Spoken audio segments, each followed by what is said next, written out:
राष्ट्रपती भवनात शपथविधी सोहळा हा पार पडलेला आहे। शिवसेनेनं शपथविधी सोहळ्यावर बहिष्कार घातल्याचं पाहायला मिळालं। तर शिवसेना आता एनडीए मधनं बाहेर पडणार असल्याची माहिती सूत्रांकडून मिळतेय।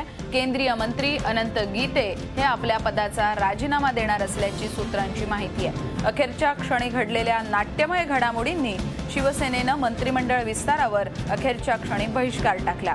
भाजपनं शिवसेनेला एक प्रकारे धुडकावल्याची, भाजपकडनं अपमान झाल्याची शिवसेनेची भावना आहे आणि शपथविधीपासून म्हणूनच दूर राहण्याचा निर्णय घेण्यात आलाय। उद्धव ठाकरेंचा फोन घेण्यास नरेंद्र मोदींनी नकार दिल्याची माहिती आपल्याला सूत्रांकडून समजते आहे। त्यामुळे उद्धव ठाकरे यांनी तातडीनं देसाईंना फोन करून शपथविधीला जाऊ नका असं कळवलं। त्यानंतर अनिल देसाई दिल्ली विमानतळावरूनच मुंबईकडे परतले। याच सगळ्यावर चर्चा करण्यासाठी आपल्या सोबत मान्यवर आपल्या स्टुडिओमध्ये आहेत। ज्येष्ठ राजकीय विश्लेषक शुभांगी खापरे या आपल्या सोबत आहेत। त्याचबरोबर प्रकाश बाळ जोशी हे सुद्धा आपल्या सोबत आहेत। सुरुवातीला आपण शुभांगी मॅडमकडे जाऊयात। मॅडम, कसं पाहताय तुम्ही या सगळ्याकडे? शिवसेनेला अखेरच्या क्षणी बहिष्काराची भूमिका घ्यावी लागली, अनिल देसाई दिल्ली विमानतळावरून परत आले।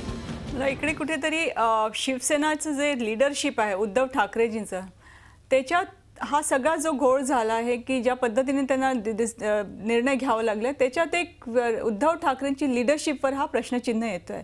कारण तुम्ही एक खासदारांना तिकडे शपथ घ्यायला पाठवतात आणि विमानतळावरनं जर बाहेर त्यांना परत यायला लागतात, म्हणजे हा तुम्ही कुठेतरी इतका कन्फ्युजन आहे शिवसेनात की तुम्ही आधीच हे नीट ठरवून घ्यायला पाहिजे होतं की आपण सहभागी व्हायचं आहे सत्तेत की नाही व्हायचं आहे, पक्षासाठी आपले काय धोरण आहे आणि हा पॉवर पॉलिटिक्समध्ये आपल्याला काय रोल आहे। कारण सुरुवातीपासून जर आपण बघितलं शिवसेनाची भूमिका, तर त्यांनी एक म्हटलं होतं की जे काही चर्चा होईल ते आम्ही केंद्राचे जे नेतृत्व आहे भाजपचं त्यांच्याबरोबरच चर्चा करू। त्यामुळे इकडचा जो कम्युनिकेशनचा स्टेट लिडरशिप जो जास्त त्यांना म्हणजे जवळचे होते किंवा जे समजून घेत होते किंवा जास्त मान देत होते उद्धव ठाकरेजींना, तो चॅनल त्यांनी सुरुवातीलाच बंद केलं। आणि मग अमित शहा आणि नरेंद्र मोदी त्यांच्या त्या लेवलवर जेव्हा त्यांनी डिस्कशन नेलं, ऑब्व्हियसली शिवसेनेला बॅकफूटवरच जावं लागलं। कारण प्राईम मिनिस्टर आणि अमित शहा तुम्ही रोज ते तुमचे फोन घेणारच नाही, नंबर 1। नंबर 2, तुम्ही जे डिक्टेट करता रे टर्म्स, तुमचे आज 1/3 तुमची जी स्ट्रेंथ आहे इकडे, त्याच्यावर तुम्हाला जर इक्वल पार्टनरशिपची जर तुम्ही भूमिका मांडता ते शक्यच होणार नव्हतं, हे सगळ्यांना दिसत होतं। आणि तरी देखील जर शिवसेनेने इथपर्यंत म्हणजे लास्ट 11th आवरपर्यंत ताणून ठेवलं, इथे कुठेतरी भाजपपेक्षा मला असं वाटतं की Shiv Sena has emerged as a party ज्यांना पॉवर हँकरिंग हवं होतं। पण त्यांनी तुम्हाला जे तुमचे टर्म्स आणि कंडिशन्स होते ते सुरुवातीपासून म्हणत होतं भाजप की तुमच्या टर्म्स अँड कंडिशन्सवर आम्ही ते मान्य करणार नाही। तुम्हाला सहभाग जर व्हायचं असेल तर आमची जी टर्म्स अँड कंडिशन असेल किंवा जी रिझनेबल असणार, आमची टर्म्स अँड कंडिशनपेक्षा जी रिझनेबल असेल, जितकी स्ट्रेंथ वाईज तुमचं हे असेल तसं आपण डिस्कस करू। म्हणजे शिवसेना मुत्सद्देगिरीमध्ये कमी पडली? मला वाटतं शिवसेनाला जे वाटत होतं की आपण जसं ठरवू तसं ते मान्य होणार आहे किंवा आपली जी लिडरशिप आहे ते बीजेपी तुम्हाला शरणागती घालेन किंवा सरेंडर करणार आहे, तर ते अमित शहा आणि नरेंद्र मोदीच्या नेतृत्वात ते शक्य नाही आहे। आणि शिवसेनेने सगळ्यात मोठी चूक केली की हे सगळे जे मुद्दे आहेत तुमचे जे काही होते ते नीट आधी ठरवायला पाहिजे होतं। कारण सुरुवातीला त्यांनी जर डिक्लेअर केलं असतं की आम्हाला अनकंडिशनल सपोर्ट आम्ही देतोय आणि नंतर मग बघू आपण काय किती रिप्रेझेंटेशन द्यायचं की नाही, तर एक कुठेतरी कॉर्डियल रिलेशन्स राहिले असते। पण सुरुवातीला शिवसेनांनी इतकी म्हणजे ठाम भूमिका मांडली आणि त्याच्यानंतर सारखे दिल्लीला अनिल देसाई जायचे किंवा सुभाष देसाई जायचे, तर कुठेतरी शिवसेना एक डेस्परेशन असं त्यांचं वाटलं। आणि शेवटी बीजेपीने आपलं जे कन्सिस्टंट स्टँड त्यांनी मेंटेन केलं, त्याच्यात शिवसेनेला माघार घ्यावं लागलं। बरोबर आहे। सत्तेसाठीच्या डेस्परेशन मधनं कदाचित ही वेळ ओढवली की काय अशी परिस्थिती वाटतेय। प्रकाश बाळ जोशी सरांकडे जाऊयात। सर, आपलं काय अनालिसिस?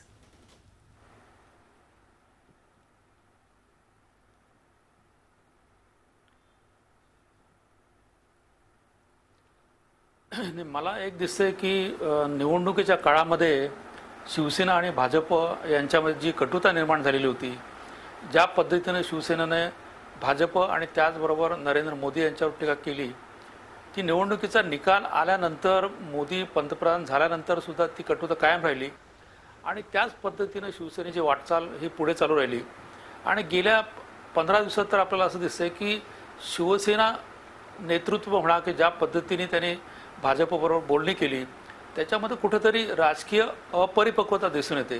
म्हणजे आता आजचं उदाहरण घेतलं तर मग त्यांना तुम्ही देसाईंना दिल्लीला कशासाठी पाठवलं, दिल्लीला पाठवून तुम्ही त्यांना विमानतळावरून परत कशासाठी बोलवलं, ह्याच्यामध्ये शिवसेनेचंच कुठेतरी मानभंग त्यांनी स्वतःच्या हाताने करून गेला असं दिसतंय. आणि आणि शेवटी तुम्ही बदललेली राजकीय परिस्थिती महाराष्ट्रातली जी आहे त्याचं भान ठेवून त्यांनी बोलणी केली असती किंवा ज्या पद्धतीनं त्यांना जे उद्दिष्ट पाहिजे होते राजकीय किंवा जी मंत्रिपदं पाहिजे होती त्याची चर्चा केली असती तर ते कुठेतरी हे झाले असते. बदललेलं राजकीय भान आणि मोठा भाऊ छोटा भाऊ कोण यातला फरक हा ओळखला असता तर कदाचित ही वेळ आली नसती असं तुम्ही सांगताय सर. पण या क्षणाची सगळ्यात महत्त्वाची बातमी ती म्हणजे सुरेश प्रभू ज्यांना भाजपनं मंत्रिमंडळामध्ये समाविष्ट करून घेतलंय त्यांच्या हकालपट्टीची मागणी शिवसेनेच्या नेत्यांकडनं केली जाते. आताची या क्षणाची ही सगळ्यात महत्त्वाची बातमी आहे. प्रकाशभाऊ जोशी सर तुमची यावरती प्रतिक्रिया.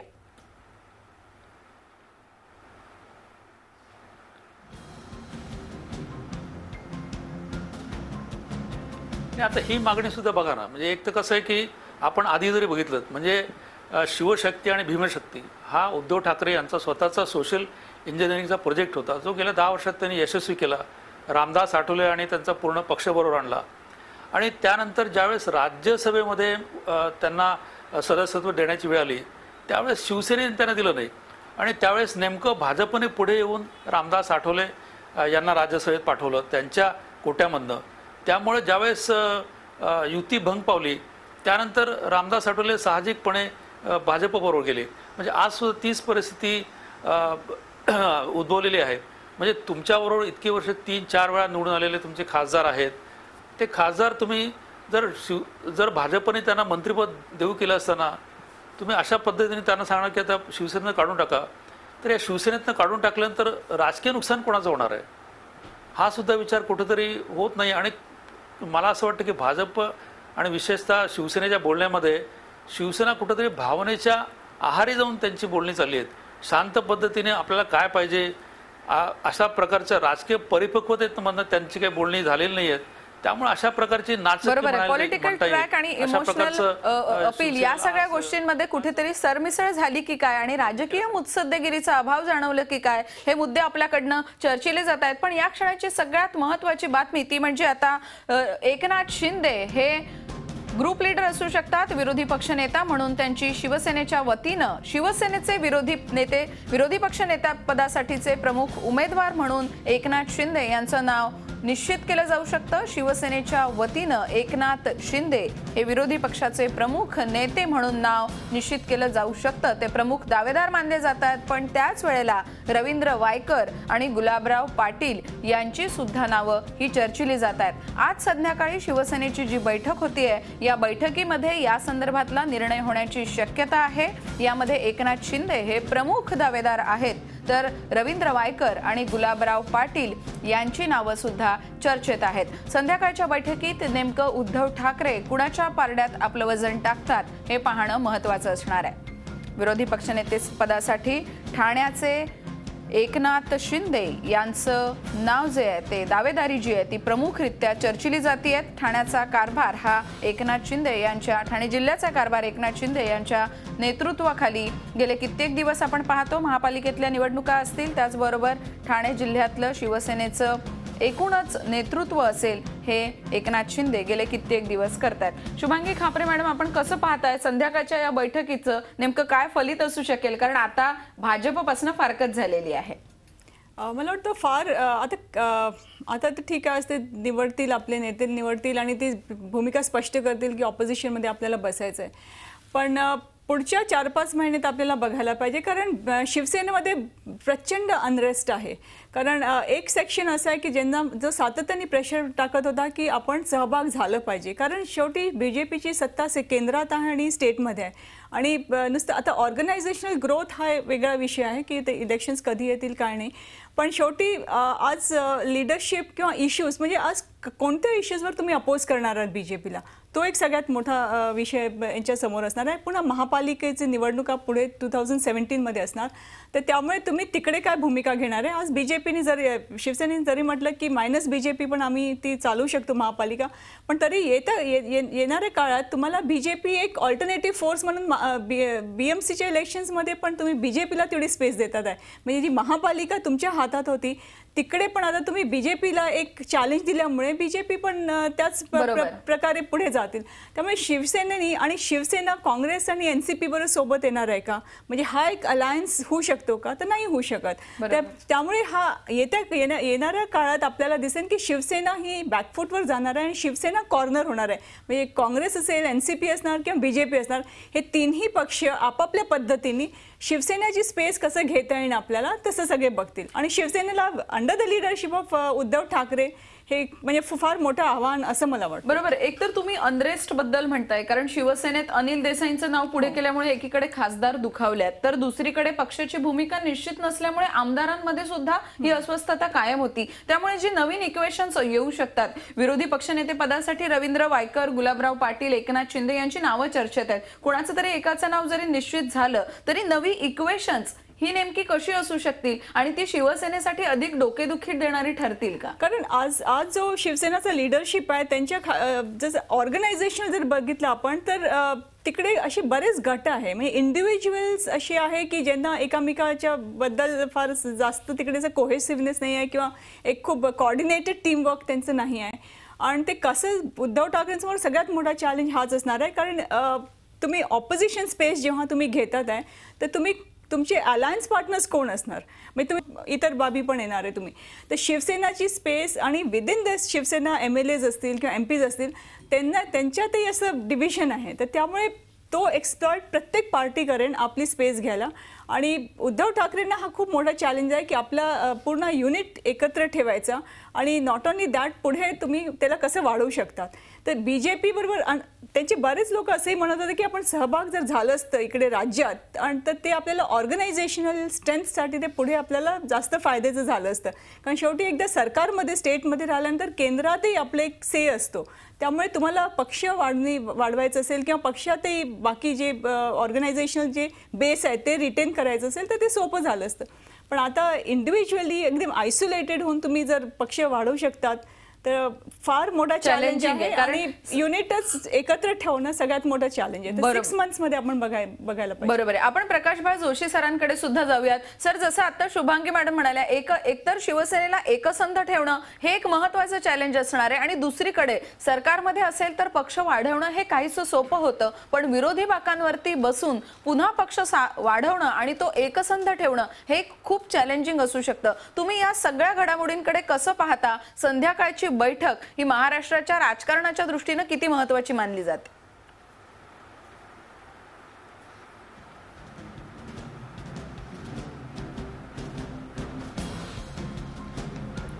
ही शिवसेनेच्या दृष्टीने आजची संध्याकाळची जी मीटिंग आहे ती अतिशय महत्त्वाची आहे. कारण त्या बैठकीमध्ये शिवसेनेला ठरवायला लागणार आहे की भाजप बरोबरच जायचं का विरोधी पक्षात बसायचं. आता शिवसेनेने जर विरोधी पक्षात बसायचं ठरवलं तर महाराष्ट्रातली सगळी राजकीय समीकरण बदलतील.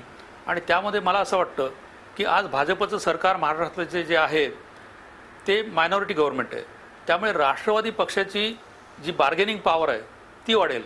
आणि त्यानंतर आणखीन 2 गोष्टी होतील. एक म्हणजे शिवसेना जर विरोधी पक्षात बसणार असेल तर लीडर ऑफ द ऑपोजिशन हा शिवसेनेचा होईल आणि शिवसेना जर भाजपबरोबर गेली तर काँग्रेस पक्षाचा लीडर ऑफ द ऑपोजिशन होऊ शकतो.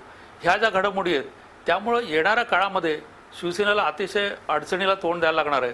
कारण विरोधी पक्षात जरी बसले तरी एक गोष्ट आहे की दिल्लीमध्ये भाजपचं सरकार आहे, महाराष्ट्रात सुद्धा भाजपचं सरकार राहणार आहे आणि पक्षातले जो असंतोष आहे, गेले 15 वर्ष शिवसैनिक विरोधी पक्ष म्हणून काम करतायत, तर आता समोर आलेलं आणि जे सत्तेचं एक सहभाग होता तो जर होणार नसेल तर तो जो असंतोष आहे तो असंतोष हाताळणं ही सुद्धा फार मोठी अडचणीची आणि ज्याला पॉलिटिकल लिडरशिपची टेस्ट घेणारी अशी अवस्था शिवसेनेला बघायला लागेल.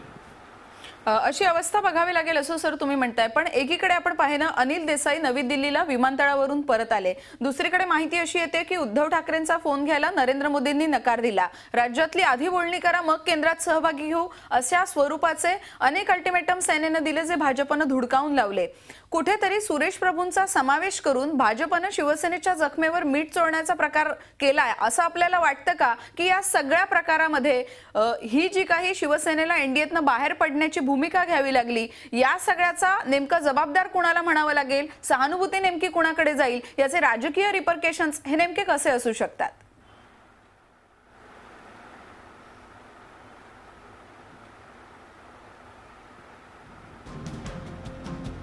याच्यामध्ये शिवसेना आणि भाजप म्हणजे भाजपने सुरुवातीपासूनच ठरवलं होतं की स्वबळावर लढायचं. परंतु आपण जर गेल्या 2-3 महिन्यातलं जर वातावरण बघितलं किंवा त्यांच्या नेत्यांच्या जर स्टेटमेंट्स बघितले तर आपल्याला एक गोष्ट लक्षात येईल की भाजपने कुठेही टीका केली नाही शिवसेनेवर. अतिशय शांत पद्धतीने त्यांना ज्या पद्धतीने शिवसेनेला दाबायचं होतं, ज्याला आर्म ट्विस्टिंग म्हणतो तशा प्रकारचं आर्म ट्विस्टिंग करायचं होतं ते करत राहिले. परंतु शिवसेनेचे नेते आपण जर बघितलं तर वेगवेगळ्या मुखाने बोलत होते. त्यामुळे कुठंतरी त्यांच्यामध्ये ज्याला एक कोऑर्डिनेशन असायला लागतं, इतक्या ज्या पद्धतीचं सेन्सिटिव्ह जे निगोशिएशन चालू होती ती त्याच्यामध्ये सुद्धा कुठंतरी नेता आणि ती जी बोलणी आहे ती बोलणी करणारे नेते यांच्यामध्ये सुद्धा कुठेतरी कम्युनिकेशन गॅप आपल्याला दिसून येते. आणि दुसरं असं की राजकीय ज्या पद्धतीच्या प्रोसेसेस आहेत त्याच्यामध्ये काही प्रोटोकॉलसुद्धा असतात. त्यामुळे ते प्रोटोकॉल समजून आपली पुढची वाटचाल करायची. किंवा आता आपण जर बघितलं की बाबा मला पंतप्रधानांचा फोन आला पाहिजे तर पंतप्रधान अशा पद्धतीने फोनवर बोलणं होत नसतं.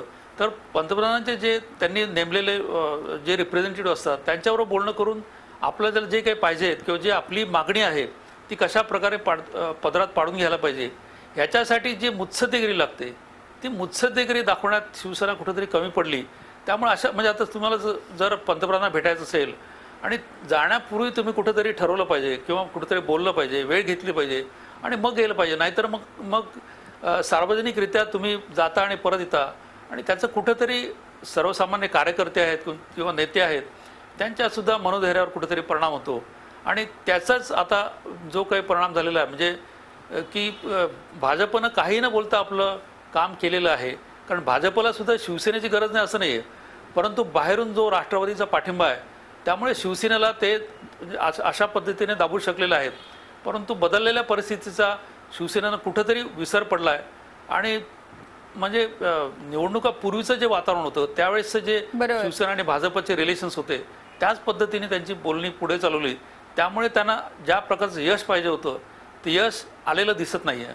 बरोबर आहे सर, वेळेची मर्यादा आहे. पण तुम्ही ज्याप्रमाणे म्हणताय शिवसेना मुत्सद्देगिरीमध्ये कुठेतरी कमी पडली आहे की काय? अनिल देसाई यांचं नाव सुचवल्यामुळे खासदारांमध्ये असलेली नाराजी, तर सत्तेत सहभाग न मिळाल्यामुळे आमदारांमध्ये असलेली नाराजी, त्यातच विरोधी पक्षनेता कोण होतो आणि पुढे जुळवून घेताना शिवसेनेचे इतर लोकप्रतिनिधी कशा प्रकारे उद्धव ठाकरेंना सहकार्य करतात हे सगळं पाहणं खूप महत्त्वाचं असणार आहे. आणि म्हणूनच शिवसेनेच्या पक्ष नेतृत्वाची एक प्रकारे या निमित्तानं कसोटी लागलेली आपल्याला पाहायला मिळणार आहे. दोनही मान्यवर पाहुणे या कार्यक्रमात सहभागी झाले त्याबद्दल प्रकाशबाळ जोशी आणि शुभांगी खापरे यांचे आपण धन्यवाद मानूयात. अनेक प्रश्नांसह इतरही बुलेटिन्स मधनं अपडेट्स, त्याची उत्तरं आणि राजकीय घडामोडींचा एकूणच ज्या काही अपडेट्स असतील ते सगळे अपडेट्स आपल्याला इतरही बुलेटिन्स मधनं पाहायचे आहेत. पण या बातमीपत्रात आपण इथेच थांबूयात. पहा फक्त झी24 तास, रहा एक पाऊल पुढे.